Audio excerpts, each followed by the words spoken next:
جب یہ چیز آپ سمجھ گئے تو اب آئیے قاضی ایاز کی فصل پڑھتے ہیں جو فیصلہ کن چیز بن جائے گی۔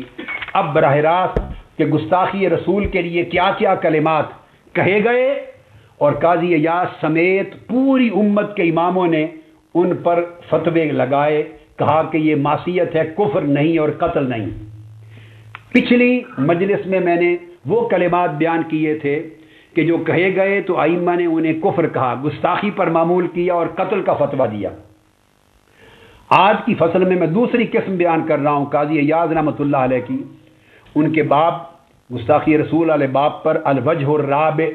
جس کلام کو کلام مجمل کہا، اور فرمایا فی حکم من قال کلاما یحتمل السب وغیرہ۔ اب یہ قاضی ایاز میں نے آپ کو اس دن بھی کہا تھا وہ ہیں کہ جن کی سب سے بڑی کتاب ہے جو عشق رسول پر مبنی، اور جو سب سے بڑے عاشق محدثین میں ہوئے، اور جن جیسا عاشق محدثین کی دنیا میں آج تک نہ پیدا ہوا نہ ہوگا، اور گستاخ رسول کی سزا قتل پر اور اس کے کفر پر جتنی جامع کتاب اور دلائل قاضی ایاز نے دیے آج تک کوئی نہ دے سکا۔ ابن تیمیہ، علامہ سبکی اور علامہ ابن عابدین، ان کی کتاب تنبیہ الغلاۃ والحکام، کل کتابیں سب نے قاضی ایاز پر مدار کیا ہے۔ اب قاضی ایاز کی فصل پڑھتے ہیں ہم، قاضی ایاز کی فصل، اور وہ پڑھتے ہیں ملا علی قاری کی شرح شفا اور علامہ خفاجی کی نسیم الریاض کی روشنی میں۔ اب یہ اہم چیز ہے، آج میں وہ مثالیں اب دے رہا ہوں سمجھنے کے لیے، پتہ چلے کہ ائمہ نے گستاخی رسول کے باب میں مثالیں دی ہیں، بات کو کھول دیا ہے سمجھانے کے لیے کہ یہ وہ کلمات ہیں کہ ان میں احتمال ہے مختلف معانی کا، کفر کا بھی، عدم کفر کا، اس وجہ سے ان کو کافر نہیں کہا اور ان پہ قتل کا فتویٰ نہیں دیا۔ آج امام قاضی ایاز رحمۃ اللہ علیہ کے اس باب کو پڑھ رہے ہیں۔ قاضی ایاز نے فرمایا یہ فصل ہے اس حکم میں جس شخص نے ایسا کلام کہا جس کلام میں دونوں قسم کے احتمال ہیں، احتمال سب بھی ہے اور احتمال غیر سب بھی، یعنی گستاخی رسول ہونے کا احتمال بھی ہے اور گستاخی رسول نہ ہونے کا احتمال بھی ہے، تو یہ کلام محتمل ہے۔ اس کو قاضی ایاز نے الوجہ الرابع میں بیان کیا، اس کو انہوں نے کلام مجمل بھی کہا۔ فرمایا کہ الوجہ الرابع ان یاتی من الکلام بمجمل، کہ کوئی شخص مجمل کلام کہے یا کوئی ایسا لفظ بولے جو مشکل ہے، مشکل فقہی اصطلاح میں ہے، وہ مشکل اردو والا نہیں ہے، مشکل اور آسان وہ نہیں، جس کو فقہی اور اصولی اصطلاح میں مشکل کہتے ہیں، یعنی کہ یمکن حملہ علی النبی وغیرہ صلی اللہ علیہ وسلم۔ اب یہ قاضی ایاز کی عبارت پڑھ رہا ہوں، اور ساتھ ہی ساتھ ملا علی قاری کی شرح و شفا ہے، اور دوسری میرے پاس علامہ خفاجی کی نسیم الریاض ہے، تینوں کتابوں کو اکٹھا بتا رہا ہوں۔ کلام مجمل کی تعریف کرتے ملا علی قاری کہتے ہیں اس مقام پر حضور کی گستاخی کا احتمال بھی ہو اور گستاخی کے نہ ہونے کا احتمال بھی ہو، اگر کوئی شخص ایسا کلام کہے۔ ملا علی قاری کرتے ہیں مشتمل علی تعدد معنی محتمل، جس کے معنی متعدد ہوں اور وہ محتمل ہوں کئی معانی کے، اور وہ قول مشکل ہو، یعنی وہ کہتے ہیں کہ جس کا اطلاق جائز ہو علی النبی وغیرہ، یعنی وہ جو کچھ اس بندے نے کہا اس کا اطلاق حضور علیہ السلام پر بھی کوئی کھینچ کر کرنا چاہے شرع کر کے تو کر سکے، اور آقا علیہ السلام کے علاوہ کسی اور پر کرنا چاہے تو اس پر بھی کر سکے، دونوں طرف اطلاق اور اس کا محمول کرنا ممکن ہو۔ وَيُتَرَدَّدُ فِي الْمُرَادِ بِهِ، یہ 4 لفظوں کے ساتھ وضاحت کی ہے، یہ بھی بیان کیا کہ اس کی مراد میں تردد ہو، کلیئرٹی نہ ہو کہ جو کہا ہے اس سے کیا ثابت ہوتا ہے، چونکہ آقا علیہ السلام اگر تو نام لے لیتا تو نہ وہ کلام محتمل رہتا، نہ مجمل رہتا، نہ مشکل رہتا، نہ اس میں تردد رہتا، نہ احتمال ہوتا، نہ اجمال ہوتا، نہ اشکال ہوتا، نہ تردد ہوتا۔ اگر وہ کہتا جیسے میں نے آپ کو پہلے مثالیں دی تھی، آقا علیہ السلام کا نام لے کر گستاخی کرتا، حضور کا حکم کہہ کے گستاخی کرتا، حضور علیہ السلام کی سنت کہہ کے، حضور کی حدیث کہہ کر، حضور کا قول کہہ کر، حضور علیہ السلام کا فرمان کہہ کر، حضور علیہ السلام کی شان کہہ کر کہ حضور کی شان کی حرمت کی جو یہ قانون ہے، یا ناموس رسالت کا یہ قانون، یہ لفظ بولتا تو پھر تو اشکال نہ رہتا، تردد نہ رہتا، اجمال نہ رہتا، احتمال نہ رہتا۔ اب آپ کے ذہن میں ایک بات اور بتا دوں، یہاں بار بار شاید چونکہ آپ قانون کے انگریزی قانون کے طالب علم نہیں ہیں تو ایک اشکال آپ کو پیدا ہو سکتا ہے، اس کو بھی واضح کر دوں کہ یہ ہے تو ناموس رسالت کا قانون، ذہن میں ایک سوال ابھرتا ہے تو ناموس رسالت کا قانون، تو پھر اشکال کس چیز کا، احتمال کس چیز کا؟ ہاں یہ سمجھیے غور سے، ایک قانون کے طالب علم کے طور پہ چونکہ میں نے قانون پڑھایا ہے، پروفیسر آف لا رہا ہوں، یہ بتاؤں آپ کو مسئلہ کیا ہے جو ہمارے علماء صاحبان کو سمجھ نہیں آتی، چونکہ نہ وہ ان کی اکثریت، بعضوں کو چھوڑ کر میں بات کرتا ہوں، بعضوں پر تو مجھے افسوس ہے کہ جن کو سمجھ ہے، جن کے پاس کتابیں ہیں، صلاحیت ہے، علم ہے، پڑھا ہے، زندگی میں پڑھاتے رہے ہیں، پڑھ سکتے ہیں، ان پر تو افسوس ہے، یا بزدلی ہے، یا ان کی یا مصلحت ہے، یا ڈر ہے، یا خوف ہے اپنی جان کا، جس طرح آج تک کھل کر وہ دہشت گردوں کو آج کل ان کے خلاف کھول کے بات نہیں کر سکتے، گول مول بات کرتے ہیں، ڈر آتا ہے ان کی جان، اس طرح وہ ان کے خلاف بھی نہیں کر سکتے کہ پکڑ کے اڑا دیں گے، ہر طرف گولیاں اٹھائی ہوئی ہیں نا لوگوں نے بندوق کے ہاتھ میں، تو خوف زدہ ہیں، کھل کے بات نہیں کر سکتے، ان پر تو افسوس ہے۔ بقایا جو عوامی قسم کے لیڈر بنے ہوئے ہیں، الف بے جیم نہیں پڑے ہوئے دین کی، اور لیڈر بن گئے، کئی جماعتیں بنا رکھی ہیں، ان کے سربراہ ہیں، چلتا ہے بس کام، اور لوگ پوچھتا بھی کوئی نہیں بھی تم دین کے رہنما مذہبی جماعت کے کہاں سے، الف بے تمہیں نہیں آتی دین کی، ایک قاعدہ نہیں پڑے ہوئے آپ دین کا، مگر چلتا ہے اس پاکستان میں، سب کچھ چلتا ہے۔ ان کے لیے مرض کر رہا ہوں کہ دو قانون، جتنا بھی ہمارے پاکستان میں قانون بنتے ہیں اس کی دو قسمیں ہیں، یاد رکھ لیں۔ یہ قانون تحفظ ناموس رسالت، اس قانون کے دو الگ حصے ہیں، اس بات کو سمجھ لیں غور سے، بڑا اہم نقطہ ہے، اس سے بھی اشکال دور ہو جائے گا آپ کو کہ کہنے والا اس نے کس کی طرف اشارہ کیا ہے، اور غیر مسلموں کے کئی بار سوالات اٹھے اور کئی بار بحثیں اٹھی ہیں، وہ بحث کس حصے سے متعلق ہوتی ہے؟ اس میں حکومت پاکستان کی بدنیتی ہے، میں برملا کہہ رہا ہوں، حکومت پاکستان چونکہ دین پر قائم نہیں، بدنیت ہے، یہ چاہتی ہے اس ملک میں فساد ہو، حکومت پاکستان چاہتی ہے مسلمان لڑیں اور علماء بدنام ہو اور دین بدنام ہو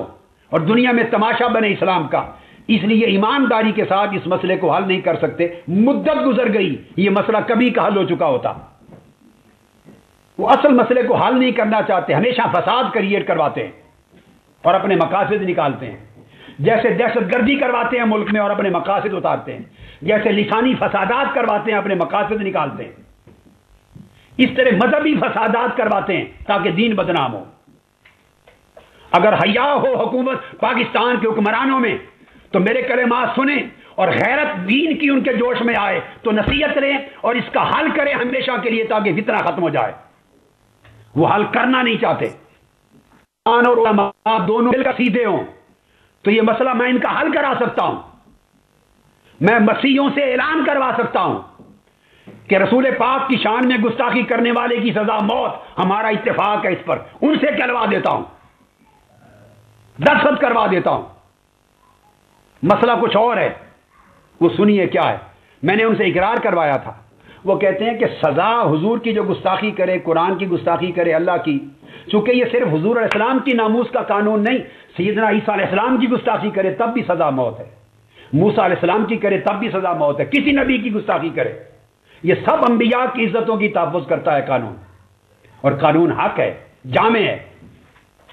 ان کو بنیادی طور پہ اس قانون کے سزائے موت ہونے پر اختلاف نہیں ہے، اختلاف ایک اور چیز پر ہے، وہ بتاتا ہوں۔ قانون کے دو حصے ہیں ہمارے ہاں پاکستان میں،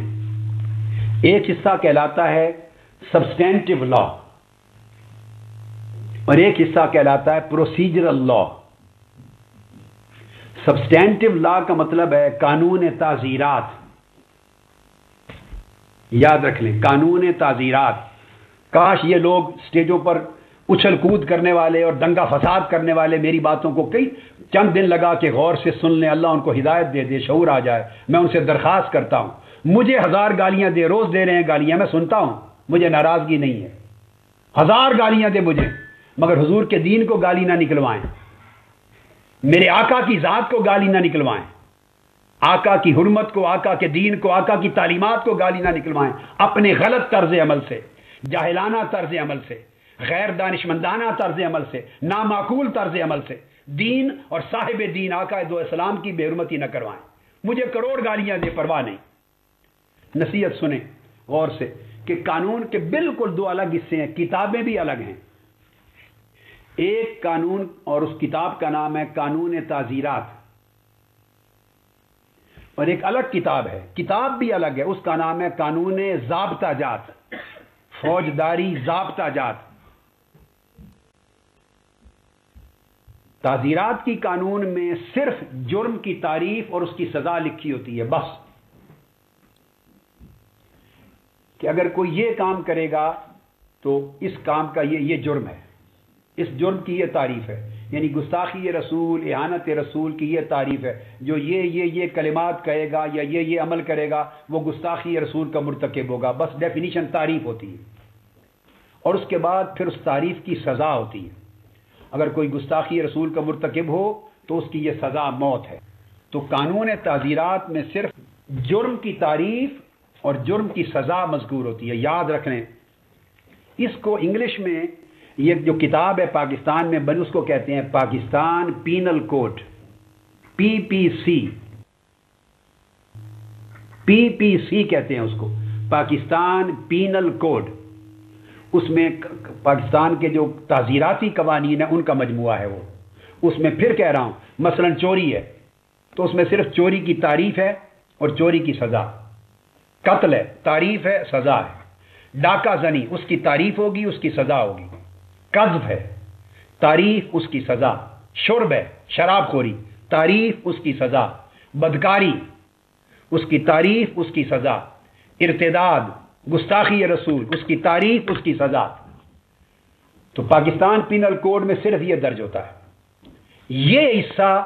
قانون ہے تحفظ ناموس رسالت سے متعلق، بس اس قانون کا تعلق ناموس رسالت کے تحفظ کے ساتھ ہے۔ اب یہاں تک سمجھ گئے؟ اس قانون میں، اس کتاب میں یہ درج نہیں ہوتا کہ اگر کوئی مرتکب ہو تو اس کی رپورٹ کون کرائے گا، اس کی رپورٹ کس کو کرائی جائے گی،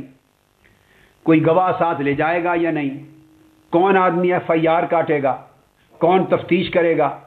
تفتیش کے طریقے شرائط کیا ہوں گے، کس طرح عدالت میں سماعت ہوگی، یہ سارے امور اس قانون تحفظ ناموس رسالت میں درج نہیں ہیں، یعنی قانون تعزیرات PPC کا حصہ نہیں ہوتے۔ یہ ایک دوسرا قانون ہے اور اس کی کتاب دوسری، اس کو کہتے ہیں CRPC، کرمنل پروسیجر کوڈ۔ وہ ضابطہ فوجداری کی کتاب ہے، فوجداری قوانین جو جرائم ہیں ان کے لیے ضابطہ جات بیان ہوتے ہیں۔ اب کرمنل پروسیجر کوڈ وہ تعلق رکھتا ہے اس بات سے کہ اگر کسی نے وہ جرم کیا گستاخی رسول جو دوسری کتاب میں درج تھا تو پھر اس کا کیا آگے کیا کرنا ہے۔ اگر جرم کیا اور مولانا الحاج خان امداد اللہ خان تھے، ان کے سامنے ہوا، تو پھر وہ کیا کریں گے کہ وہ FIR کون درج کرانے جائے گا، جو پہلی رپورٹ ہے کون درج کرائے گا، گواہ کتنے چاہیے ساتھ، کون درج کرے گا، سپاہی کرے گا، ASI کرے گا، SHO کرے گا، یہ SP کرے گا۔ یہ گستاخی رسول والی سزا کا جو قانون ہے، اس جرم کا اندراج کون کرے گا، تھانے میں ہوگا، مجسٹریٹ کے پاس ہوگا، عام تھانے دار یا پولیس مین کرے گا جو رجسٹر کرنے کے لیے بیٹھا ہوتا ہے، یا بڑا آدمی کرے گا۔ جب FIR درج ہو جائے گی تو تفتیش کیسی ہوگی، انویسٹیگیشن، تفتیش کے ضابطے کیا ہیں، پھر عدالت میں کب چالان پیش ہوگا، پھر اس کی شرائط کیا ہیں، پھر سماعت کون کرے گا، کس درجے کا میجسٹریٹ کرے گا، گواہیاں کیا کیا، مطلب یہ جو سارا طریقہ کار ہے جس کا تعلق نفس حرمت رسول کے ساتھ نہیں ہے، ناموس رسالت کے مسئلے کے ساتھ، ایمان اور عقیدے کے مسئلے کے ساتھ نہیں، اس جرم کے اندراج سے لے کر تفتیش، شہادتیں اور بقایا اس کے عدالتی قوانین، عدالتی ضابطوں کے ساتھ ہے۔ یہ کہلاتا ہے ضابطہ جاتی قانون، کرمنل پروسیجر کوڈ۔ یہ جو دوسرا حصہ ہے، جس بندے کا قول اور کلمہ زیر بحث ہے، جس کو مار دیا گیا، یا مختلف اقلیتیں بھی کئی بار اٹھتی ہیں، احتجاج کرتی ہیں، غیر مسلم اقلیتیں، عیسائی، ہندو وغیرہ، وہ بھی کئی بار سوال اٹھاتے ہیں، حکومت نے بھی کئی بار سوال اٹھایا ہے۔ یہ ساری بحثیں ناموس رسالت کی توہین کرنے والے کی سزا موت ہے، اس پر اختلاف نہیں ہے بنیادی طور پر۔ ہاں جب آپ دوسری طرف نہیں آنے دیتے تو چڑ بڑھتے بڑھتے بڑھتے پھر لوگ آگے بڑھ جاتے ہیں، چلو ایسا ہے تو پھر ایسے صحیح، یہ چڑ میں آگے لوگ چلے جاتے ہیں۔ اصلاً اختلاف ناموس رسالت کی توہین کرنے والے کی سزا موت ہے، اس حصہ قانون پر نہیں ہے، اور صرف اس کا تعلق عقیدے اور ایمان کے ساتھ ہے بس۔ دوسرے حصے کا کوئی تعلق نہ آپ کے ایمان سے، نہ آپ کے عقیدے سے، نہ اسلام سے، اس کا تعلق پاکستانی قوانین کے ساتھ ہے، تھانے دار کے ساتھ ہے۔ تھانے دار آپ کے ایمان کا حصہ ہے، S H O A S I آپ کے ایمان کا حصہ ہے، میجسٹریٹ آپ کے ایمان کا حصہ ہے، ایف آئی آر، اور کون نہیں جانتا۔ ان کا پرابلم یہ ہے کہ جب اس کا درج کرتا ہے عام تھانے دار اور ایس ایچ او یا اے ایس آئی یا سپاہی، تو پیسے دے کر جو جس کو جو چاہے لکھوا دے۔ طاقتور ہر روز جھوٹے پرچے کرواتے ہیں، اور طاقتور ہر روز سچے پرچے خارج کروا دیتے ہیں۔ طاقتور لوگ طاقت کے بل بوتے اور پیسے کے بل بوتے ہر روز جھوٹے گواہ پیش کرتے ہیں، اور طاقت کے بل بوتے سچے گواہوں کو بٹھا دیتے ہیں۔ اس ملک میں یہ کام ہر وقت ہوتا رہتا ہے۔ قانون طاقتوروں کے لیے نہیں ہے، کمزوروں کے لیے ہے، امیروں کے لیے نہیں، غریبوں کے لیے ہے۔ جو بے سہارا ہے ان کے لیے کوئی قانون نہیں ہے، خواہ وہ موت کا، خواہ قتل کا، خواہ قصاص کا۔ طاقتور ہیں وہ ریمنڈ ڈیوس کو چھڑا کے لے جائیں، ان کی غیرت کیوں مر گئی ہے؟ 2-4 دن جلوس نکال کے کیوں چپ کر گئے ہیں؟ مر جائیں غیرت دین کے ساتھ کہ تمہارے ملک سے وہ چھڑا کے لے گئے ہیں، دیت کے قانون کا ناجائز استعمال کر کے، قانون شریعت کا ناجائز استعمال کر کے مسلمانوں کو بے غیرت بنا کر کرایا کہ نہیں؟ قانون دیت کا غلط استعمال کس نے کرایا؟ آپ کو پتا ہے، یہ غلط استعمال ہے قانون کا۔ اور ہر روز بے گناہ کو قاتل بنایا جا رہا ہے، قاتل کو چھڑایا جا رہا ہے، بے گناہ کو چور بنایا جا رہا ہے، چور کو چھڑایا جا رہا ہے۔ ہزاروں کیس 24 گھنٹے، کتنے قتل ہوئے آج تک ایک قاتل پھانسی نہیں چڑھا؟ کتنے دہشت گرد ہیں، ایک دہشت گرد آج تک پھانسی نہیں چڑھا، سب بچ گئے، کس نے چھڑائے؟ یہ عدالتی طریقہ کار ہیں۔ ہزاروں دہشت گرد قتل کر چکے ہیں۔ حضور داتا گنج بخش کے مزار پہ حملہ ہوا، کہاں گئے ان کے قاتل؟ اور کہاں گئے داتا گنج بخش کی عزت کی قسم کھا کے طریقے چلانے والے؟ کہاں گئے؟ کیوں چپ ہو کے گھر بیٹھ گئے؟ یہ اس ملک کا ضابطہ جاتی قانون ہے جو بے ایمانی پر مبنی، بددیانتی پر مبنی، رشوت پر مبنی، کرپشن پر مبنی ہے، جو مجرم کو سزا تک نہیں پہنچنے دیتا، طاقتور کو بچا لیتا ہے، کمزور کو پھنسا دیتا ہے۔ اس حصے کا کوئی تعلق شریعت اور دین اور ایمان سے نہیں۔ یہ ضابطہ جاتی قانون ہے، پروسیجرل کوڈ کہتے ہیں۔ یہ دیوانی کیسز کا بھی ہوتا ہے، اس میں سی پی سی کہتے ہیں،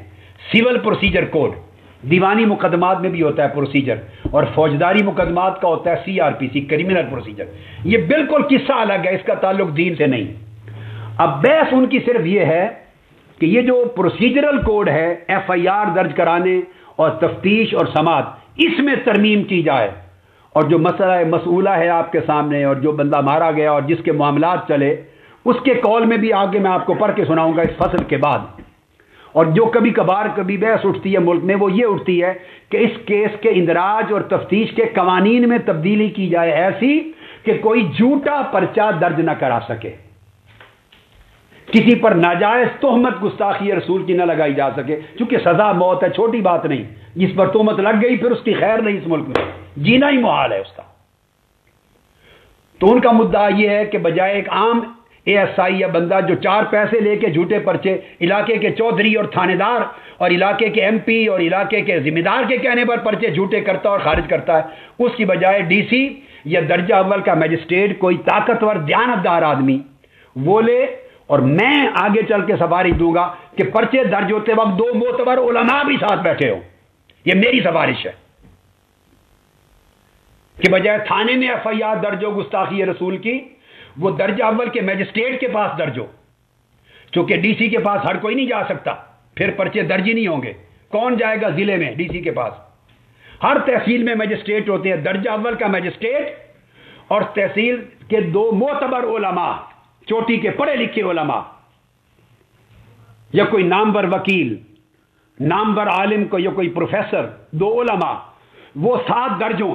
تاکہ جو رپورٹ کروانے آئے گستاخی رسول کی کسی کے بارے میں، وہ ابتدائی طور پہ پوچھ گچھ کر کے رپورٹ درج کریں۔ تحقیق کریں کہ کہیں جھوٹا مقدمہ تو نہیں درج ہو رہا، چونکہ اس مقدمے سے بندہ واجب القتل بننا ہے، کافر ہونا ہے، مرتد ہونا ہے، قتل ہونا ہے۔ اس رپورٹ کے اندراج میں بھی علماء درج ہوں، ساتھ ہوں، ایک وکیل ساتھ ہو، ایک کوئی پروفیسر پڑھا لکھا ساتھ ہو، تاکہ رپورٹ درج کرنے میں کوئی ظلم اور زیادتی نہ ہو، سچائی پر درج ہو۔ پھر تفتیش کا ایک طریقہ کار ہو، ایس پی اس کی تفتیش کرے، ایس پی سے کم درجے کا نہ کرے، چونکہ عقیدے کا معاملہ یہ کسی مسلمان پر بھی لگ سکتی ہے تہمت، صرف عیسائی یہودی کا میٹر تو نہیں۔ کل کو کوئی آپ پہ لگا دے گا، کسی پہ لگا دے گا یہ قانون غلط استعمال کرتے ہوئے، تو بے گناہ مارے جاتے ہیں بعض اوقات۔ ایسا ہو کہ بے گناہ مارے نہ جائیں اور گناہ گار بچ نہ سکیں، جو گستاخ ہے وہ بے ایمان بچ نہ سکے، جو گستاخ رسول ہے وہ کتا جہنم کا، وہ بچ نہ سکے، جہنم رسید ہو، وہ اپنے انجام کو پہنچے، اور بے گناہ پھنس نہ سکے۔ اس طرح کی چاہیے تھوڑی احتیاطی تدابیر، پروسیجرل لا میں ترمیمات چاہیے، اور پھر اوپر شہادت وغیرہ کے سارے معاملات۔ تو بحث ہے اس پروسیجرل لا سے ریلیٹڈ، یہ کتاب ہی دوسری ہے۔ مثلا یہ کتاب الگ ہے جس کو پی پی سی کہتے ہیں، پاکستان پینل کوڈ، میں مثال دے رہا ہوں،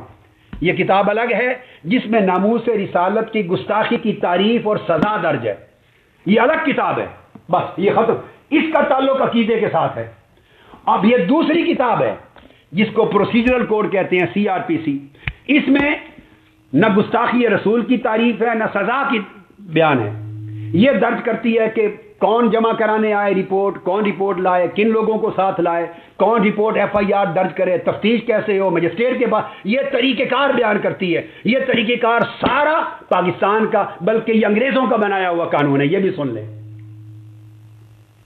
یہ 200-150 سال پہلے کا چلا آ رہا ہے قانون، یہ فقہ حنفی، شافعی، مالکی اور حنبلی کا قانون نہیں ہے۔ کرمنل پروسیجر کوڈ اور ضابطہ جاتی، سن لیں، یہ شریعت کا بنایا ہوا قانون نہیں، یہ انگریزوں نے بنایا تھا ہندوستان کا، وہی چلا آ رہا ہے آج تک۔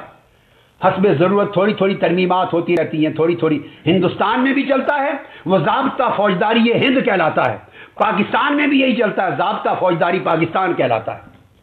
یہ کہاں شریعت کی کتاب ہے، یہ انگریزوں کا بنایا ہوا قانون ہے۔ مسلمانوں کا بنایا ہوا قانون وہ دوسری کتاب میں ہے کہ گستاخی رسول کی تعریف یہ ہے، اور جو گستاخی رسول کا مرتکب ہو اس کی سزا موت۔ یہ مسلمانوں نے بنایا، مگر بنایا قرآن و سنت پر، شریعت پر، وہ مسئلہ ہی نہیں ہے۔ یہ انگریزوں کا بنایا ہوا قانون ہے کہ طریقہ کار کیا ہو، وہ اس قانون میں تبدیلی کا مطالبہ کرتے ہیں۔ اب اس قانون میں تبدیلی کا مطالبہ کرنے والا، آپ اپنے ایمان سے پوچھ کے بتائیے کیسے کافر بن گیا؟ آپ اس سے 100 اختلاف کر لیں، وہ آپ سے اختلاف کر لے، وہ کہے گا جی ڈی سی رپورٹ درج کرے، آپ کہیں ڈی سی، میں کہتا ہوں ڈی سی نہ کرے، ڈی سی تک پہنچ ہی کوئی نہیں سکتا، درجہ اول کا مجسٹریٹ کرے، آپ اختلاف کر سکتے ہیں۔ آپ درجہ اول کے مجسٹریٹ کو بھی نہ کریں، آپ انسپیکٹر کو اور نیچے لے آئیں، یعنی یہ اختلاف ہے ضابطہ جاتی طریقہ کار پر۔ ایف آئی آر میں فلاں فلاں ہو،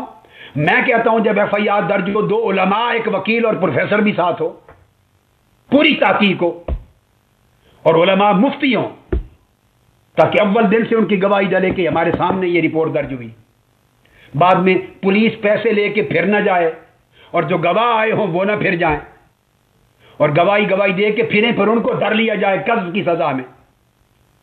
حرمت رسول کا قانون ہے، اسے پختہ ہونا چاہیے۔ یہ انگریزوں کے بنائے ہوئے قانون کے مطابق ایسا ڈھیلا بنایا ہوا ہے، جو چاہے جس کے خلاف گستاخی رسول کا الزام لگا دے، جو چاہے جس کو بچا دے، جو پھنسے ہوئے کو چاہے بچا لے، جو بے گناہ کو چاہے مروا دے۔ یہ تعلق ہے اس قانون کا جو انگریزوں کا بنایا ہوا کرمنل پروسیجر کوڈ، اس میں ترمیم کی بات کرتا ہے اس شخص نے، اس کو کالا قانون کہا ہے۔ یہ پروسیجر کوڈ بھی ایڈ کیا گیا تھا جب ضیاء الحق کے دور میں بنا، جب وہ قانون کا آرٹیکل آیا تو پھر پروسیجر میں بھی درج کرتا ہے، ہر قانون کے ساتھ پروسیجر میں اضافہ ہوتا ہے کہ اس کے ادراج اس طرح ہوں گے۔ اس کی تبدیلی کی بات کرتے ہیں، اس کی تبدیلی میں نہ ایمان داخل ہے نہ کفر داخل ہے۔ اندھیر نگری مچا دی ہے بعض مذہبی رہنماؤں نے، سیاسی لیڈروں نے، نہ جنہوں نے کبھی پی بی سی کی شکل دیکھی، نہ سی آر پی سی کی شکل دیکھی، نہ انہیں دین آتا ہے نہ دنیا آتی ہے، نہ فقہ کا علم، نہ قانون جدید کا علم، نہ اصول اور قواعد شریعہ کا علم، نہ موجودہ جدید قوانین شہادات کا علم۔ ایک اندھیر نگری پوری قوم کو بہکا کے پریشان کر دیا، صرف ان کے عشق رسول کے جذبات سے ناجائز کھیل کر۔ اللہ کے ہاں مواخذہ ہوگا، اس طرح دین کا مذاق نہیں ہونا چاہیے۔ اس لیے احتمال کی بات ہوتی ہے کہ یہ دیکھا جائے کہ کہنے والا ناموس رسالت کا جو اصل قانون ہے کہ حضور کے گستاخ کی سزا موت ہوگی، اس کو رد کر رہا ہے، یا اس کے ضابطہ جاتی حصہ جو کریمنل دوسری کتاب کا حصہ ہے ایف آئی آر والا تعلق، اس کے خلاف کہہ رہا ہے کہ وہ کالا قانون ہے، اس میں ترمیم کی جائے۔ میں اس فصل کے پڑھانے کے بعد آپ کو سٹیٹمنٹ پڑھاؤں گا، وہ اخباری پورے تراشے کا ایک لفظ پڑھاؤں گا، آپ سمجھ آ جائے گی کہ وہ کھپ رہا ہے دوسرے قانون کے لیے جو درج ہوتے ہیں، جو مس یوز ہوتا ہے، جس کا غلط استعمال اور اندراج ہوتا ہے، اس کی بات کر رہا ہے۔ اس کو کالا قانون کہا ہے، اس نے ناموس رسالت کی بات نہیں کی۔ ہم نہ کسی کے وکیل ہیں نہ ٹھیکیدار ہیں۔ اگر میں وکیل ہوں تو صرف تاجدار ختم نبوت کا وکیل ہوں، حرمت مصطفیٰ کا وکیل ہوں۔ میں وکیل ہوں تو عزت و عظمت مصطفیٰ کا وکیل ہوں۔ میں وکیل ہوں آقا کے نالین کی عزت کا، حتیٰ کہ میں وکیل ہوں مدینہ کے گلی کوچوں کے کتوں کی عزت کا وکیل ہوں۔ میں وکیل ہوں عزت مصطفیٰ کا، میں کسی اور شخص زندہ یا مردہ کا وکیل نہیں ہوں۔ مگر ہمارے لوگ چھوٹتے ہیں، وہ کہتے ہیں ڈالروں کی وجہ سے یہ دے دیا۔ خدا کا خوف کرے، کوئی شرم کرے، کچھ شرم کرے، کس شخص کے بارے میں کیا کہتے ہیں؟ وہ لوگ، بعض لوگ جنہوں نے ساری زندگی مردوں پر پیسے نہیں چھوڑے، جنازوں پر پیسے کھاتے، قرخانیوں پر پیسے کھاتے ہیں، قرآن خوانی پر پیسے کھاتے ہیں۔ آپ کو شرم نہیں آتی اس شخص پر الزام لگاتے ہوئے کہ ڈالروں کے پاس کہہ دیا، جس نے پیدائش کے دن سے آج کے دن تک روئے زمین کے کسی شخص سے $1 نہیں لیا ہے؟ اور میں لعنت بھیجتا ہوں اس شخص پر جس نے امریکہ سے پیسہ لیا ہو، جس نے برطانیہ سے لیا ہو، یورپ سے لیا ہو، آسٹریلیا سے لیا ہو، شرق سے غرب تک، شمال سے جنوب تک، دنیا کی کسی حکومت سے، کسی ایجنسی سے، کسی مسلمان اور کسی کافر سے، کسی ایجنٹ سے کوئی پیسہ لے کر دین میں تحریف کی ہو، اسے رسول پاک کی شفاعت نصیب نہ ہو، وہ جہنم کا کتا ہو، وہ مر جائے، تباہ ہو جائے، حضور اس کو نکال دے امت سے۔ جس شخص نے اپنی کتابوں پر کبھی پیسہ نہیں لیا، اپنی تقریروں پر زندگی پر پیسہ نہیں لیا، اپنی تصانیف کے کروڑوں روپے کی انکم سے $1 کبھی نہیں لیا، شرق کا غرب جس نے کبھی پیسہ نہیں لیا۔ میری ویمبلے کی ابھی تقریر سنی ہے، ویمبلے کی، جس میں کل برطانیہ، یورپ، امریکہ کی دنیا کان لگائے سن رہی تھی۔ ویمبلے ارینا 24 ستمبر کی تقریر سنی ہے، انگلش۔ اس تقریر میں نے کہا ہے کہ کروڑوں کے ساتھ یہ کانفرنس ہو رہی ہے، کوئی یہ نہ سمجھے کسی نے پیسہ دیا ہوگا۔ میں نے کہا میں لعنت بھیجتا ہوں پیسے لینے والوں پر، کسی سے نہیں لیتا، میں کسی کا محتاج نہ ہوں۔ میرے پاس گنبد خضرا کے پیسے بہت ہیں، تاجدار کائنات کا خزانہ بہت ہے، رسول پاک کے نالین کی خیرات بہت ہے، مجھے کسی کا پیسہ نہیں چاہیے، نہ لیا ہے نہ مرتے دم تک لیں گے۔ آپ لوگوں کو دین فروش سمجھتے ہیں؟ اپنے اوپر قیاس کر کے کچھ خدا کا خوف کرنا چاہیے۔ یہ وتیرہ اسی وجہ سے لوگوں نے، اہل علم اور دین پر اعتماد عوام الناس نے ختم کر دیا، اور دین کا راستہ اس ملک میں، نظام مصطفیٰ کا راستہ روکا ہے انہی جیسے لوگوں کی نامعقول حرکات نے۔ لوگ سمجھتے ہیں کہ یہ نامعقول لوگ ہیں، اتنی لمبی لمبی ان کی زبانیں ہیں، جھوٹ بولتے ہیں، جھوٹے تانے دیتے ہیں، جھوٹے الزام لگاتے ہیں، گالیاں دیتے ہیں، حیا نہیں کرتے، تحقیق نہیں ہے، علم نہیں ہے، عدل نہیں ہے، ان میں نالج نہیں۔ اس لیے لوگوں نے نظام مصطفیٰ کا راستہ چھوڑ دیا، صرف اس قسم کی حرکات کی وجہ سے۔ ہمیں چاہیے کہ ہم اپنے طور طریقوں میں اصلاح کریں۔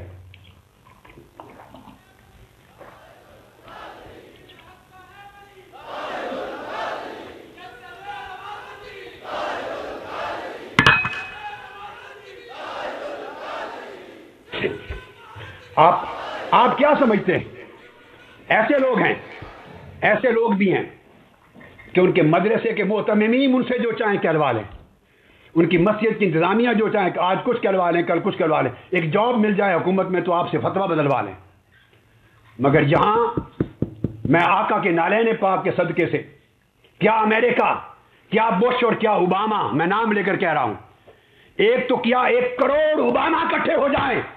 کل عالم مغرب اکٹھا ہو جائے، میرے عقیدے اور میرے ایمان اور میرے فکر میں ایک رتی برابر تبدیلی کوئی نہیں لا سکتا، سارا عالم کفر 100 بار پیدا ہو جائے، یہ تاجدار کائنات کے جوڑوں کی خیرات ہے، گنبد خضرا کی خیرات ہے، اور صبح و شام میرے آقا کی نماز شات ہیں، تمہیں کیا خبر؟ ہر ایک پر الزام لگا دینا ڈالروں کا اور پیسوں کا، یہ بے دینی ہے اس طرح کی۔ جب علم کی بات نہیں آتی تو تہمتیں اور الزام لگاتے ہیں۔ اب قاضی اعجاز کا میں کال کر رہا تھا، چنانچہ انہوں نے مثالیں دیں کہ جب کسی کا کلام آقا علیہ السلام کے حوالے سے کلام محتمل ہو، جس میں گستاخی کا احتمال بھی ہو اور گستاخی نہ ہونے کا احتمال بھی ہو، تو اس کا حکم کیا ہوگا؟ اس پر قاضی اعجاز لکھتے ہیں قد اختلف ائمتنا، ہمارے ائمہ میں ہر مختلف عبارتوں پر اختلاف ہوا ہے۔ اب اس کی مثالیں شروع ہو رہی ہیں۔ پہلی مثال دے رہا قاضی اعجاز نے اور ملا علی قاری کی شرح شفا میں اور علامہ خفاجی کی نسیم الریاض میں۔ اب بڑے غور سے سنیے، اب یہ میرے قول نہیں ہے، میں شفا شریف پڑھ رہا ہوں اور قاضی اعجاز رحمۃ اللہ علیہ کی دی ہوئی مثالیں پیش کر رہا ہوں، اور ملا علی قاری کی اس کی تصریح اور تشریح دے رہا ہوں، اور علامہ خفاجی کی نسیم الریاض کی تشریح دے رہا ہوں۔ بس جو کہنا ہو انہی کو کہیں، جو کہنا ان کو کہیں۔ میں دین آپ کے سامنے رکھ رہا ہوں کہ آئمہ کا دین دیا ہوا یہ ہے، ہم اسی کے قائل ہیں۔ وہ فرماتے ہیں کہ مثال کے طور پہ اگر ایک شخص نے مثالیں سنی ہیں بہت غور سے، وہ مثال دیتے ہیں کہ کیا کلام محتمل ہوتا ہے جس پر گستاخی کا حکم نہیں ہوگا۔ وہ کہتے ہیں مثلا 2 آدمیوں میں لڑائی ہو رہی تھی، ایک شخص نے دوسرے کو کہا جو ذرا غصہ کر رہا تھا، صلی علی النبی محمد صلی اللہ علیہ وسلم، یہ لفظ ہیں، عرب لوگوں کی عادت ہے کہتے ہیں صلی علی النبی محمد صلی اللہ علیہ وسلم، کہ حضور علیہ السلام پر نام لے کر درود پڑھو۔ فقال له طالب، وہ جو قرض مانگنے والا آیا تھا جو ناراض ہو رہا تھا، اس نے جواب میں کہا آقا علیہ السلام کا نام سن کر کے صلی علی النبی محمد صلی اللہ علیہ وسلم، اس نے کہا لا صلی اللہ علی من صلی علیہ، اللہ اس پر درود نہ پڑھے جس پر اس نے پڑھا، نہ پڑھے، یہ اس نے کہہ دیا۔ امام سہنون کو کہا گیا جو امام مالک کے شاگرد ہیں، جیسے امام ابو یوسف امام اعظم کے شاگرد ہیں، ان سے کہا گیا کہ کیا ایسا شخص جس نے یہ کہا آقا علیہ السلام کا نام سن کر کے اللہ اس پہ درود نہ پڑھے، یعنی آقا علیہ السلام کا ذکر ہوا، جس پر پڑھا، تو کیا یہ گستاخی رسول نہیں؟ فقال اللہ،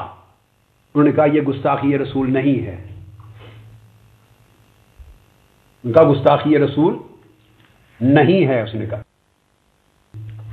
وجہ کیا؟ اس نے، اور پھر اس نے ساتھ ہی کہا کہ امام ابو اسحاق البرقی نے اور امام اسبغ بن الفرج نے قاضی اعجاز نے نقل کیے، انہوں نے کہا سب ائمہ نے گستاخی نہیں، ولا یقتل، اسے قتل نہیں کیا جائے گا۔ ان سے پوچھا وجہ، اس نے کہا وجہ یہ لأنہ انما شتم الناس، کہ اس میں ایک احتمال ہے، لما احتمل الکلام عندہ، وہ کہتے ہیں کہ چونکہ اس کے ہاں جو کلام ہے اس کلام میں احتمال تھا،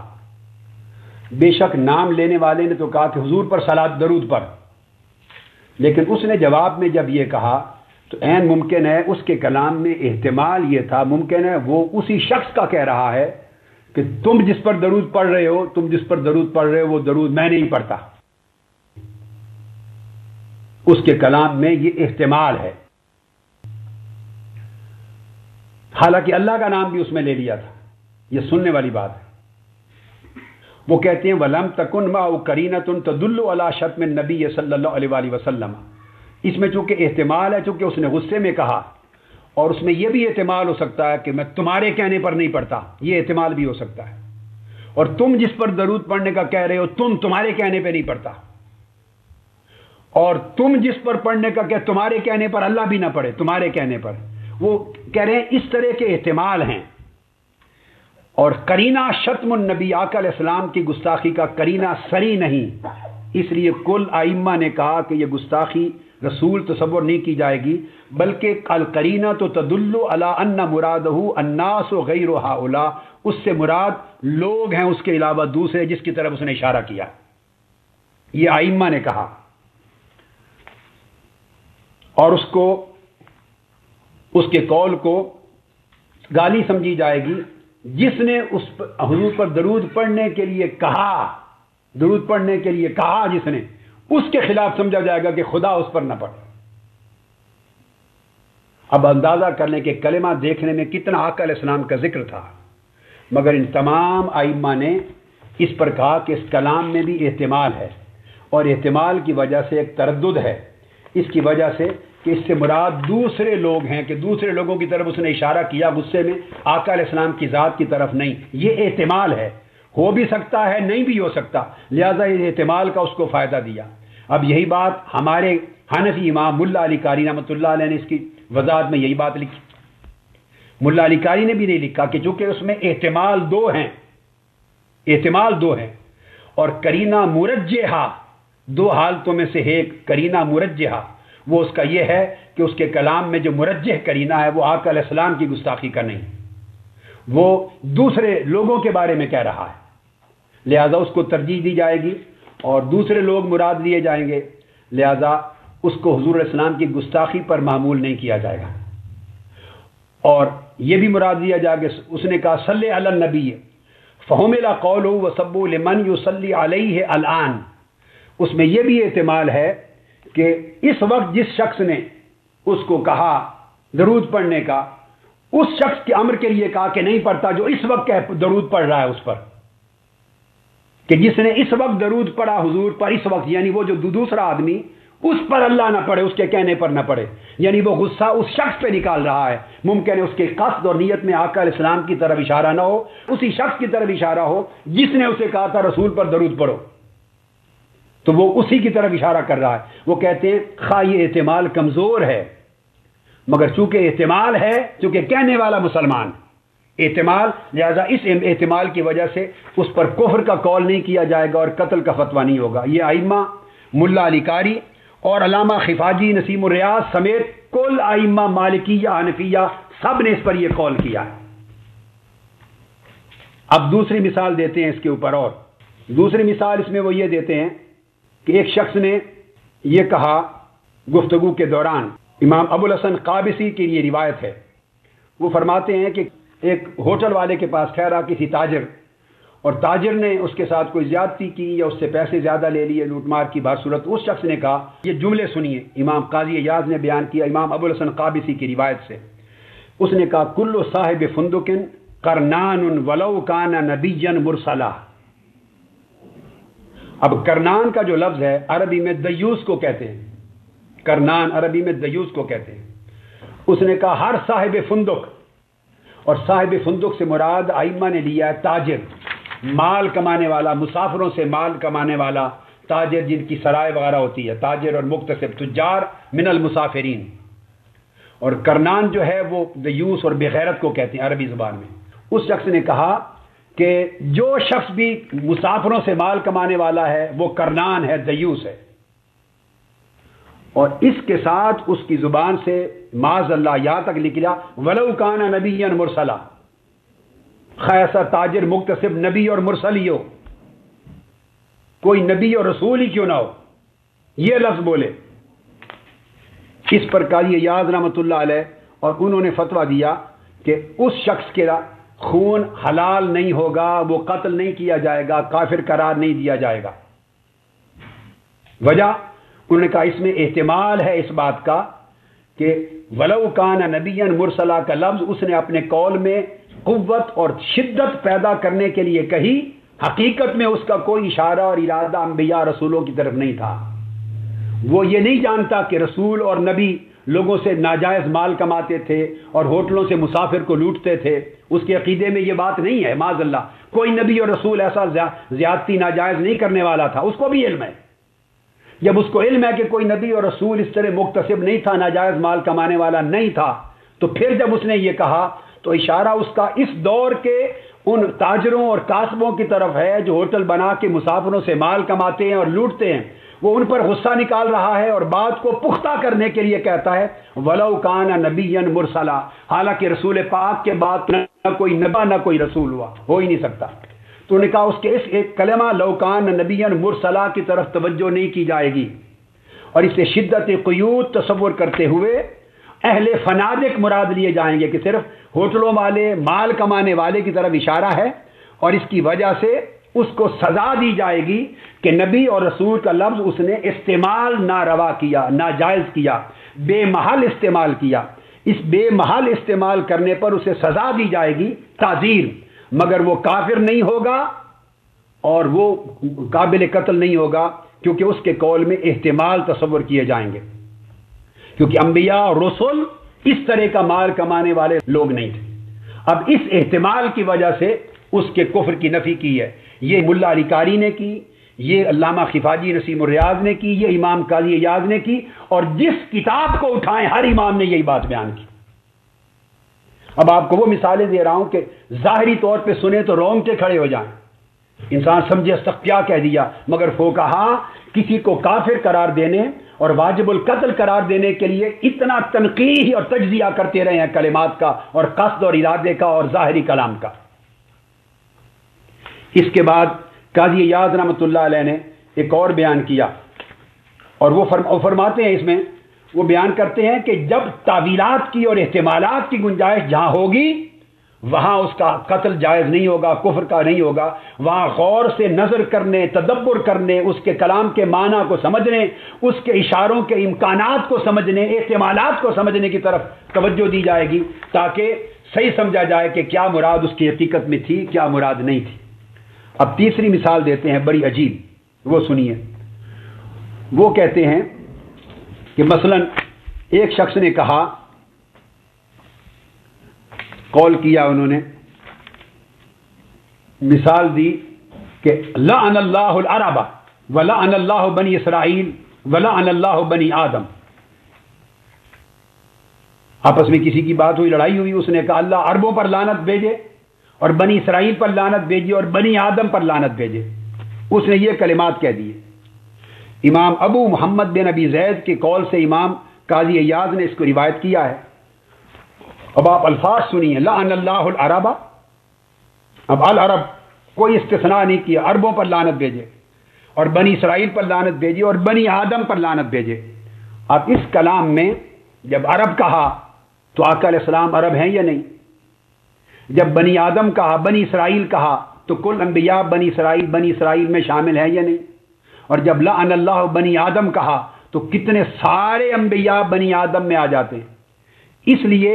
قاضی ایاز یہ مثال لائے ہیں کہ یہ ایسا کلام ہے جس میں احتمال سب ہے، گستاخی کا احتمال ہے کہ اس کے کلام میں ان سب کا احتمال آ جاتا ہے، لہذا یہ کلام محتمل ہے، حکم کیا ہوگا؟ اب حکم دیتے ہیں، وہ فرماتے ہیں کہ چونکہ اس شخص نے ارادہ نہیں کیا انبیاء کا، جب اسے پوچھا جائے گا کہ تمہارے ارادے کون ہیں تو وہ اگر پوچھیں تو وہ کہے گا انما اردت الظالمین، میرا ارادہ اس سے مراد ظالموں کا ہے،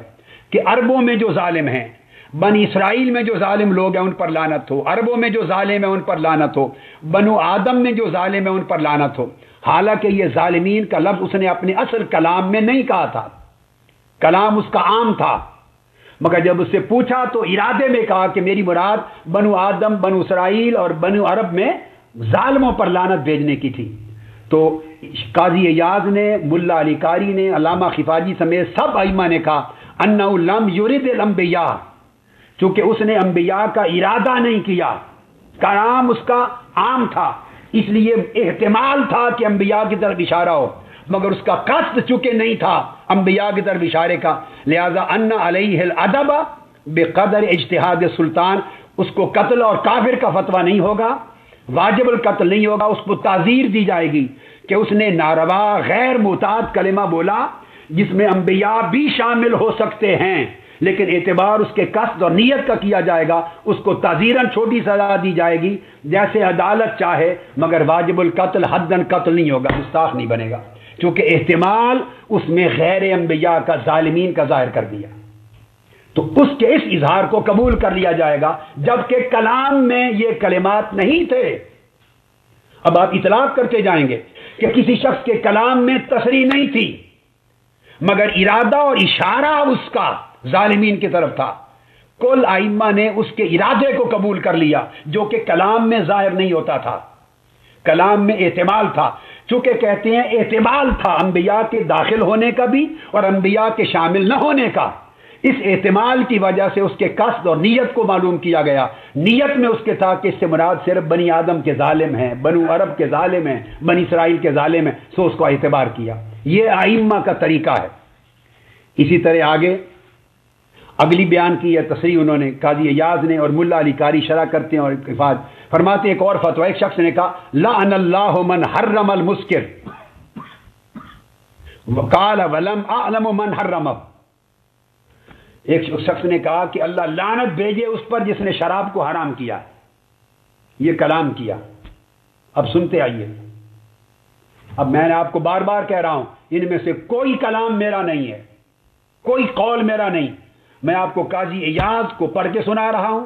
ملا علی قاری حنفی امام ان کی شرح سنا رہا ہوں، علامہ خفاجی کی نسیم الریاض سنا رہا ہوں، اور اسی طرح کی چیزیں آپ کو کل ائمہ فقہ احناف میں بھی ملیں گی،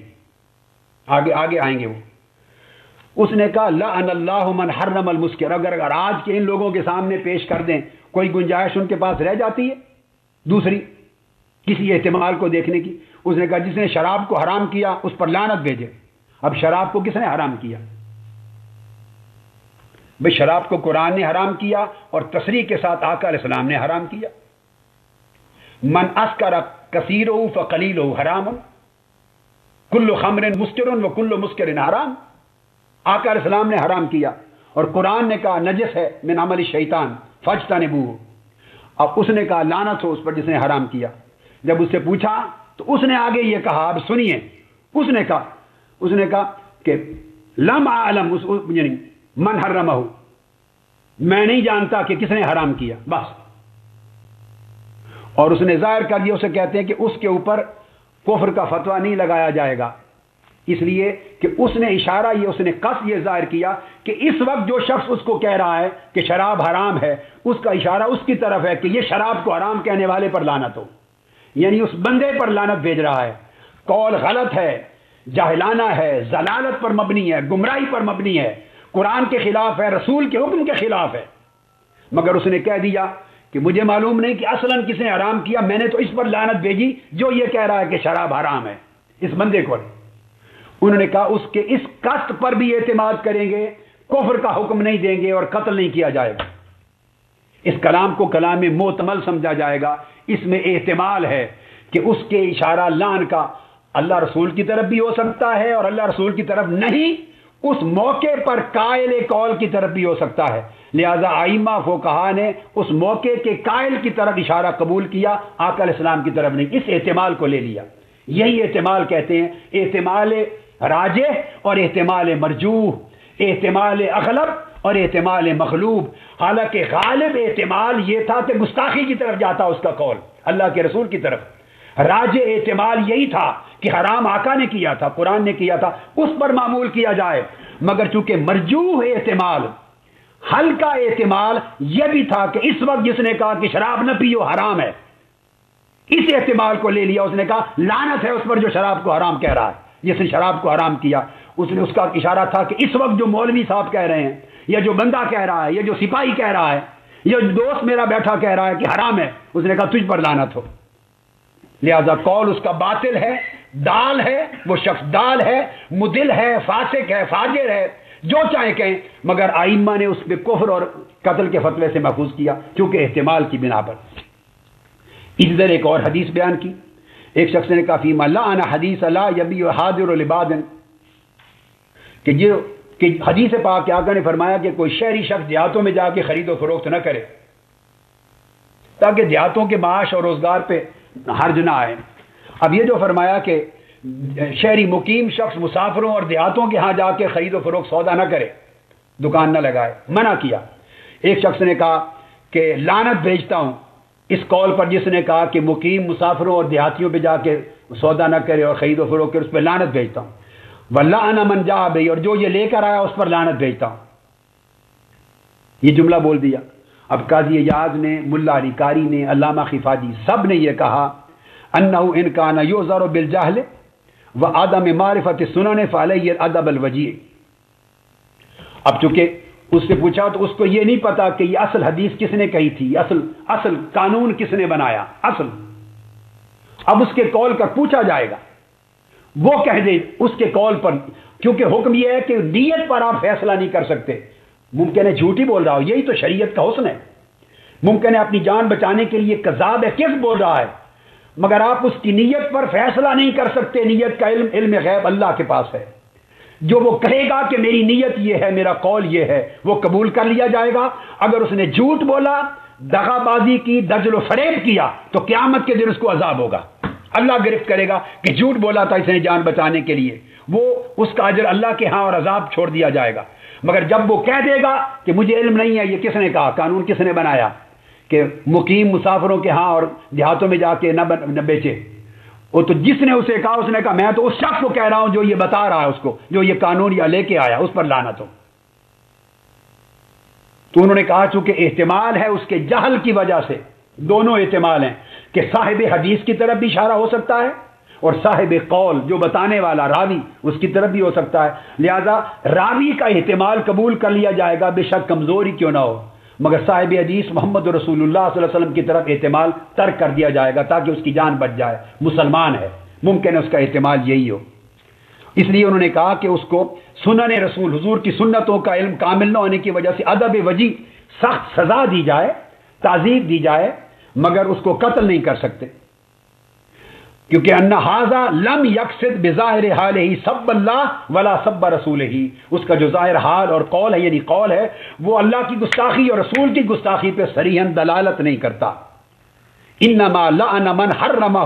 من الناس، یہ ایسے لگتا ہے کہ لوگوں میں سے جس نے اس کو کہا ہے کہ یہ حرام ہے وہ اس پر لعنت بھیجنا چاہتا ہے، وہ ضیاء الحق پہ بھیجنا چاہتا ہے، یا اس کو کالا قانون یا نواز شریف کو یا زید کو یا بکر کو جس نے بنایا اس پہ بھیجنا چاہتا ہے. اس کو چونکہ خود یہ نہیں کہہ رہا کہ رسول اللہ نے بنایا، لہذا وہ جاہل ہے. اس کے جاہل کی وجہ سے ان تمام احکام کی طرح احتمال مرجوع بھی ہو تو ادھر اس کو قول نہیں منسوب کیا جائے گا کفر کا. یہی امام ملا علی قاری نے کہا، یہی قاضی ایاز نے اور یہی علامہ خفاجی نے. پھر اس کے بعد ایک اور مثال دی ہے انہوں نے قاضی ایاز رحمۃ اللہ علیہ نے، اور وہ یہ کہ ایک شخص نے کسی کو گالی دی، کسی آدمی کو. قاضی ایاز ہوئے 6 صدی ہجری میں، آج سے 800 سال پہلے، 900 سال. کسی کو کہا کہ ہے 100 کتوں کی اولاد،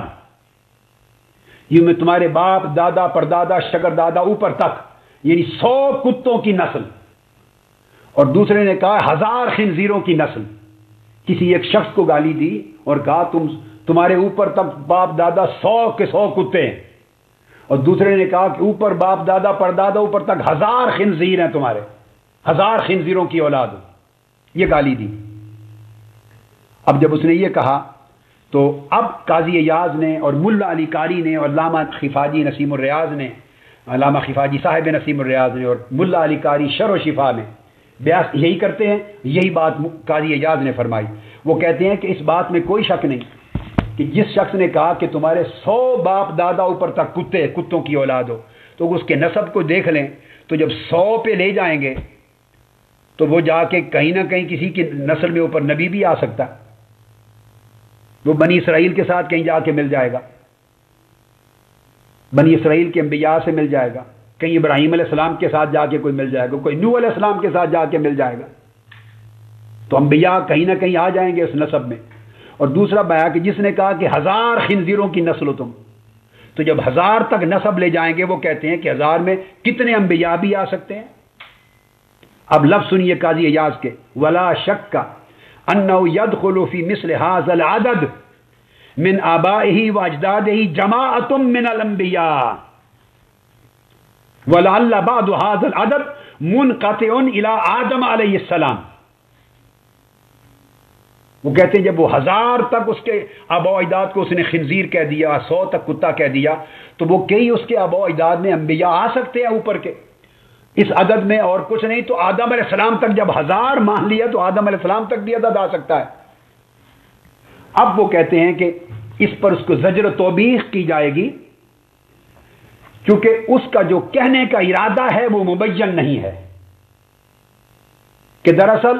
وہ جن کو کہہ رہا ہے کتوں کی اور خنزیروں کی اولاد، اس کے دل اور ارادے میں لازماً چونکہ مسلمان انبیاء شامل نہیں ہوں گے، اس کے دل اور قصد اور ارادے میں یقیناً انبیاء رسول شامل نہیں ہوں گے. مراد اس کے باقی ظالم فاسق فاجر لوگ آبا و اجداد میں مراد ہوں گے، گو اس نے زبان سے نہیں کہا، لہذا اس کے قول میں احتمال ہے، اس احتمال کی وجہ سے اس پر کفر کا حکم صادر نہیں کیا جائے گا۔ عموم، وہ جو قول میں عموم اور اطلاق ہے اس میں احتمال کی وجہ سے وہ معذور ہوگا۔ فرماتے ہیں کہ اس کے قول کو جہالت کی وجہ سے اور احتمال کی وجہ سے شدت ادب سخت سزا دی جائے گی، سخت سزا دی جائے گی، مگر قتل نہیں کیا جائے گا، کافر قرار نہیں دیا جائے گا۔ ہاں اگر جان لیا جائے اس کا ارادہ، وہ اس سے پوچھے اور وہ کہہ دے کہ ہاں میرے ارادے میں انبیاء ہے تو وہ بھی شامل ہیں۔ وَلَوْ عُلِمَ أَنَّهُ قَصَدَ سَبَّ مَنْ فِي أَبَوَيْهِ مِنَ الْأَنْبِيَاءِ، اگر انبیاء کا نام لے دے پھر وہ کافر ہو گیا اور قتل کر دیا جائے گا۔ یہ ہے تصریحات کلام معتمل کی۔ اگر وہ رسول اللہ صلی اللہ علیہ وسلم کا نام لے دے کسی کلام، کسی قانون کو یا کسی قول کو برا کہتے ہوئے یا کالا کہتے ہوئے نام لے دے، پھر تصریح ہو گئی، پھر ارادہ نہیں پوچھتے، پھر وہ کافر ہے، گستاخ ہے۔ اگر وہ نام نہ لے رسول اللہ کا یا کسی نبی کا یا کسی رسول کا اور اتنے زیادہ غلیظ اور کبھی کلمات کہہ دے، نام نہ لے، تو اس میں احتمال کر لیا جائے گا چونکہ مسلمان ہے، لہذا یہ کالا کہتے ہوئے، کبھی کہتے ہوئے، لعنت بھیجتے ہوئے، گالی دیتے ہوئے یقیناً اس میں انبیاء رسولوں کو شامل نہیں کرے گا، اشارہ اور اطراف کی طرف ہے۔ اس احتمال کی وجہ سے اس کو کلام معتمل کہتے ہیں، اس پر حکم کفر نہیں ہوگا، گستاخی کا حکم نہیں ہوگا، تعزیر دی جائے گی اور قتل نہیں کیا جائے گا۔ یہ قاضی ایاز، یہ ملا علی قاری، یہ علامہ خفاجی، کل ائمہ، اور اگر ان مثالوں سے کوئی یہ سمجھتا ہے کہ یہ معاذ اللہ یہ تو صحیح کفر ہے، تو سب سے پہلے قاضی ایاز کو کافر اور واجب القتل بنا لیں، ملا علی قاری کو کافر واجب القتل بنا لیں، علامہ خفاجی کو کافر واجب القتل بنا لیں، اور کل ائمہ اناف جو آگے میں دے رہا ہوں ان ساروں کو کافر بنا لیں، اور صرف آپ 4 ٹوٹرو مسلمان بچ جاتے ہیں، ساروں کو کافر بنا لیں۔ علم کوئی مذاق شے کا نام نہیں ہے، اس لیے ان ائمہ کا احسان ہے کہ 14-15 صدیوں سے دین مصطفیٰ بچا بچا کر عظمتوں کے ساتھ، حرمتوں کے ساتھ اور احتیاطوں کے ساتھ اور حفاظتوں کے ساتھ ہم تک پہنچایا ہے، دودھ کا دودھ اور پانی کا پانی کر دیا، باریک باریک تفصیلات دے دی ہیں، جزئیات دے دی ہیں، اصول دے دیے ہیں، قواعد دے دیے، ضوابط دے دیے کہ عموم پر قول ہو تو کیا اہتمام کرنا ہے، اطلاق کا قول ہو تو کیا سمجھنا ہے، اگر قول میں استثناء نہ ہو تو احتمال کیا لینا ہے، ارادہ پوچھنا ہے یا نہیں پوچھنا، نہیں بھی پوچھنا تو مسلمان سے کیا یہ ممکن ہے کہ وہ نبیوں کو شامل کرے، اس احتمال پر چھوڑ دینا ہے۔ اس وقت کفر کا قول کریں گے جب کسی شک کی گنجائش نہ رہے، ظن کی گنجائش نہ رہے، احتمال کی گنجائش نہ رہے، کسی دوسری تعویل کا راستہ نہ رہے، وہ سیدھا نام لے دے اللہ کا، رسول کا، تاجدار کائنات کا، قرآن کا، سنت کا، شریعت کا، اور پھر کافرانہ کلمہ بکواس کر دے، پھر گنجائش نہ رہے، اس وقت پھر کفر کا حکم ہے اور پھر اس کے لیے کوئی راستہ عذر کا نہیں۔ اور جب اس نے نام نہیں لیا کسی کا بھی اور اطلاق اور عموم کا قول کیا ہے تو اس سے بہت زیادہ کبھی قول یہ کل ائمہ نے لکھے ہیں اور شفا شریف میں کبھی قول، اور اس پہ انہوں نے اطلاق اور عموم کی وجہ سے احتمال کو قبول کیا ہے کہ صرف چونکہ مسلمان سے صادر ہوئے احتمال ہے، خواہ کمزور ہے، کمزور احتمال پہ بھی ائمہ کہتے ہیں چھوڑ دیا جائے۔ اس کے بعد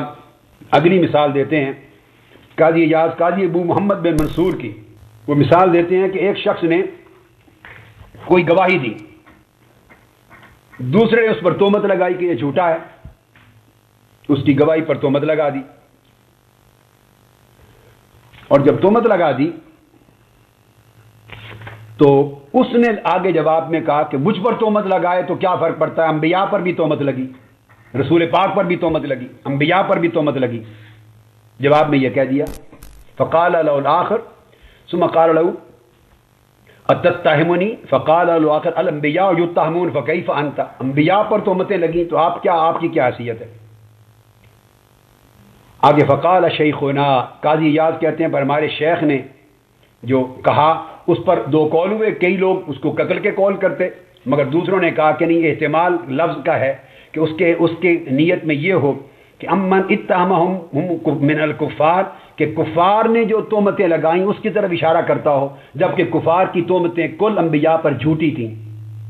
کفار کی تہمتیں جھوٹی تھیں انبیاء پر، تو ممکن ہے اس کا اشارہ ان جھوٹی تہمتوں کی طرف ہو جو کفار لگایا کرتے تھے، اور اسی کا احتمال غالب ہے، لہذا اس پر کفر کا قول نہیں ہوگا، نہ قتل کیا جائے گا۔ قاضی ایاز نے ایک اور بھی بیان کیا کہ اگر ایک شخص نے، اور ملا علی قاری نے اس کی شرح میں لکھا کہ ایک شخص نے کسی سید کو گالی دی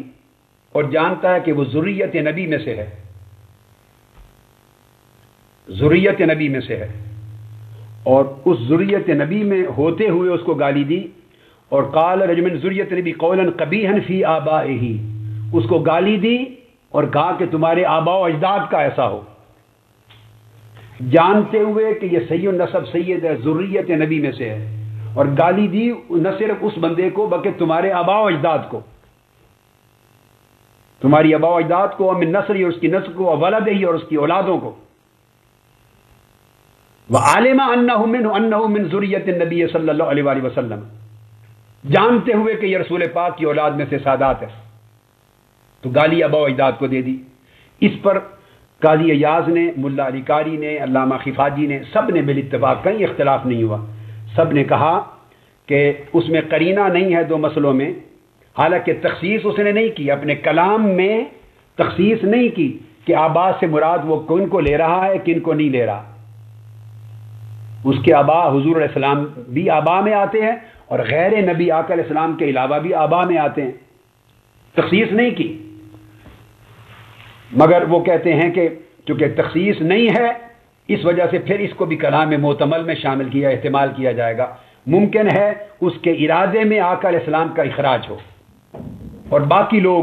وہ بشک اسی ذریت نبی میں سے جو جس قسم کے لوگوں کو برا بھلا کہنا چاہتا ہے اس سے مراد وہ لوگ ہوں، اور آقا علیہ السلام اس سے مراد نہ ہو معاذ اللہ، یعنی وہ ارادہ اس سے پوچھا جائے تم نے ہاشمیوں کو گالی دی ہے، سادات کو گالی دی ہے، لعن اللہ بنی ہاشم کہا اس نے، یہ بھی ایک کلام ہے، ایک اور اس نے کہا لعن اللہ بنی ہاشم، کہ بنو ہاشم پر اللہ کی لعنت، اس نے یہ کہہ دیا۔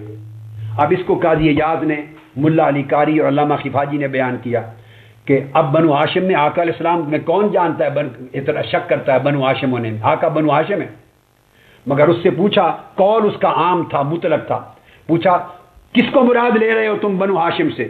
قال اردت الظالمین منہم، میں بنو ہاشم میں سے ظالم لوگوں کو مراد لے رہا ہوں، چونکہ اس نے تصریح کر دی لہذا اس کے کہنے پر اعتبار کیا جائے گا۔ ان سب کو کلام معتمل کہا ہے کہ مسلمان کی زبان سے ایسا کلام صادر ہو جس میں نبی کی طرف اشارہ ثابت ہو بھی سکتا ہے، اور ممکن ہے اس کے ارادے میں نبی کی طرف اشارہ نہ ہو، غیر نبی کی طرف ہو، دونوں احتمال پائے جاتے ہیں، لہذا پوچھا جائے، اگر تصریح کر دے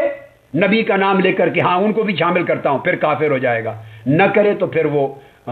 کلام اس کا متول ہو جائے گا، محتمل۔ اب اسی طرح ایک اور مثال دی ہے اور بڑی عجیب، وہ یہ کہ دو آدمیوں کی لڑائی ہوئی، قاضی ایاز فرماتے ہیں خود میں نے دیکھا، قاضی ایاز اپنا مشاہدہ بیان کرتے ہیں، ان کے شیخ القاضی ابو عبداللہ محمد بن عیسیٰ کا زمانہ تھا، قاضی ایاز کے شیخ کا، فرماتے ہیں کہ ایک شخص نے لڑائی ہوئی دو آدمیوں کے مابین، دوسرے آدمی کا نام محمد تھا، جب لڑائی ہوئی تو اس نے دوسرے آدمی کو محمد جس کا نام تھا اس کا نام محمد کہہ کر اس کو برا بھلا کہا، معاذ اللہ استغفر اللہ العظیم، نقل کفر نباشت۔ اور یہ مسئلہ پیش ہوا، اس شخص سے پوچھا گیا کہ تم نے آقا علیہ السلام کی گستاخی کی، اس نے انکار کیا، میں نے حضور علیہ السلام کی نہیں کی، میں نے اس شخص کو برا بھلا کہا، میرے ساتھ لڑا جس کا نام محمد ہے۔ جب پوچھا اس نے اس کی صراحت اور وضاحت کر دی، تو اس کے اوپر کفر کا فتویٰ اور قتل کا نہیں لگایا، کیونکہ اس نے انکار کر دیا، حالانکہ وشاہد علیہ لفیف من الناس، گروہ در گروہ لوگوں نے گواہی دی، لیکن شیخ قاضی ایاز فرماتے ہیں کہ میرے شیخ قاضی امام ابو عبداللہ محمد بن عیسیٰ نے اس پر سزائے قید دی اس کو، کیونکہ حضور علیہ السلام کا اسم پاک بے محل ناروا بے ادبی کی جگہ پہ اس نے نام لیا ہے، اس کو اعتراض کرنا چاہیے تھا بے محل نام لینے سے، اس میں احتمال گستاخی کا ہو سکتا ہے کہ شاید آقا علیہ السلام کی طرف اس کا خیال جا رہا ہے، اس لیے اس کو سزائے قید دی۔ بعد میں پھر اس سے شہادت طلب کی گئی کہ اس کا عقیدہ کیا ہے، بے ایمان ہے، کیا حضور کو گستاخی کرتا ہے؟ جب اسپیسیفک اس چیز پر گواہی نہیں ملی تو کوڑے لگائے، سزا دی، بعد میں اس کو آزاد کر دیا۔ اب آپ اندازہ کریں کہ اس سے بڑے رونگٹے کھڑے کر دینے والے اور جگر ہلا دینے والے، اس سے بڑے اور واقعات اور کلمات کیا ہوں گے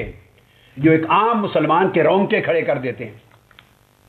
مگر نام لیا ہے، اس میں پاک لیا ہے، مگر کہنے والے قائل کا قصد اور نیت آقا علیہ السلام سے نہیں مراد. چونکہ یہ نام عربوں میں لوگوں کے بھی نام ہوتے ہیں، سنگل نام مفرد نام رکھتے ہیں، تو اس کا اشارہ کہ میں نے اس شخص کے لیے کیا ہے، اس کے قول پر اعتماد کیا. چونکہ مسلمان ہے، یعنی مسلمان سے یہ تصور نہیں کیا جا سکتا معاذ اللہ کہ اتنی بڑی گستاخی اور بکواس آقا علیہ السلام کی نسبت کرے گا. لہذا اس احتمال کو ملوز رکھ کے،